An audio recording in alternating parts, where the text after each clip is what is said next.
കേന്ദ്ര സർക്കാരിന്റെ ജനവിരുദ്ധ തൊഴിലാളി ദ്രോഹ നയങ്ങൾക്കെതിരെ ഫെബ്രുവരി 12-ന് ദേശീയ പണിമുടക്ക് സംഘടിപ്പിക്കുമെന്ന് സംയുക്ത സമരസമിതി മലപ്പുറത്ത് പറഞ്ഞു.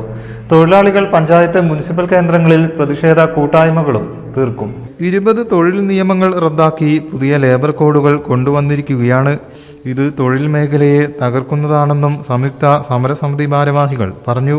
പണിമുടക്കുന്ന തൊഴിലാളികൾ പഞ്ചായത്ത് മുനിസിപ്പൽ കേന്ദ്രങ്ങളിൽ പ്രതിഷേധ കൂട്ടായ്മകളും തീർക്കും.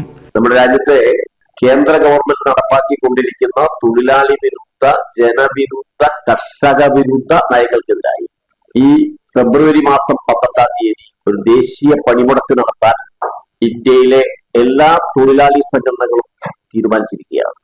രാജ്യത്ത് BMS ഒഴിച്ചുള്ള എല്ലാ തൊഴിലാളി സംഘടനകളും ചേർന്നാണ് സംയുക്ത ട്രേഡ് യൂണിയൻ സമിതി രൂപീകരിച്ചിട്ടുള്ളത്.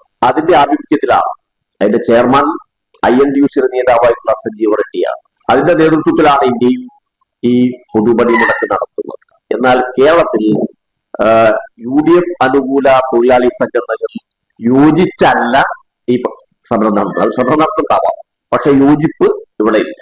പക്ഷെ ഇവിടെ നിലവിലുള്ള സംയുക്ത തൊഴിലാളി സംഘടനകളുടെ ആകെ നേതൃത്വത്തിൽ ഈ പണിമുടക്ക് വലിയ വിജയപ്രദമാക്കി തീർക്കുന്നതിന് വേണ്ടിയുള്ള പ്രവർത്തനങ്ങൾ ഇപ്പൊ നടന്നുകൊണ്ടിരിക്കുകയാണ്. ഞങ്ങൾ ഒരു സമിതി രൂപീകരിച്ചു. മാത്രമല്ല, നമ്മൾ മനസ്സിലാക്കേണ്ടത് 29 തൊഴിൽ നിയമങ്ങളെ 4 ലേബർ കോഡുകളാക്കി മാറ്റി. ആ 4 ലേബർ കോഡുകളാക്കി മാറ്റി വളരെ ശക്തമായ എതിർപ്പോടുകൂടി ലോക്സഭയിലും രാജ്യസഭയിലും അത് പാസ്സാക്കിയെടുത്തെങ്കിൽ പോലും നടപ്പാക്കിയിരുന്നില്ല. എന്നാൽ ബീഹാർ തെരഞ്ഞെടുപ്പോടുകൂടി കൂടുതൽ ശക്തി പ്രാപിച്ചിട്ടുള്ള NDA ഗവൺമെന്റ് കഴിഞ്ഞ നവംബർ മാസം 21-ാം തീയതിയാണ് ഇത് നടപ്പാക്കിക്കൊണ്ടുള്ള വിജ്ഞാപനം ഇറക്കിയത്. ആ വിജ്ഞാപനം ഇറക്കിയതിനു ശേഷം സമസ്ത മേഖലയും ഇത് ബാധിക്കുകയാണ്. അതിന് തൊഴിലാളികൾ സ്ഥിരം തൊഴിലിനെ തന്നെ ഇല്ലായ്മ. 8 മണിക്കൂർ തൊഴിൽ എന്നുള്ളത് 12 മണിക്കൂർ വർക്കുകയും എംപ്ലോയർ ആവശ്യപ്പെട്ടാൽ അതിലും കൂടുതൽ സമയം വർക്ക് ചെയ്യിപ്പിക്കുകയും ചെയ്ത് തൊഴിലാളി ചൂഷണമാണ് നടക്കുന്നത്. സ്ഥിരം തൊഴിലില്ലാതെ കരാർ വ്യവസ്ഥയിലും ദിവസവേതനം, ഇപ്പൊ ഇന്ത്യൻ പട്ടാളത്തിലടക്കം നടപ്പാക്കിയുള്ള ഫിക്സഡ് ടൈം എംപ്ലോയി എന്നതും ഇന്ത്യയിലെ തൊഴിൽ മേഖലയിൽ നടപ്പാക്കുമ്പോൾ തൊഴിലാളികളെ വലിയ രൂപത്തിലുള്ള ചൂഷണത്തിന് വിധേയമാവുക.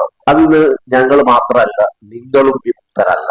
ഭാരവാഹികളായ VP Zacharia, P Subramanian, പാറാട്ടി Kunhan, C Raziya, MA Razak എന്നിവർ വാർത്താ സമ്മേളനത്തിൽ സംബന്ധിച്ചു. News bureau, Malappuram. ഏവർക്കും ബ്രൈഡൽ ക്രാഫ്റ്റിന്റെ ക്രിസ്തുമസ് പുതുവത്സരാശംസകൾ. Bridal craft, the wedding mall, Pan Bazar, Tirur.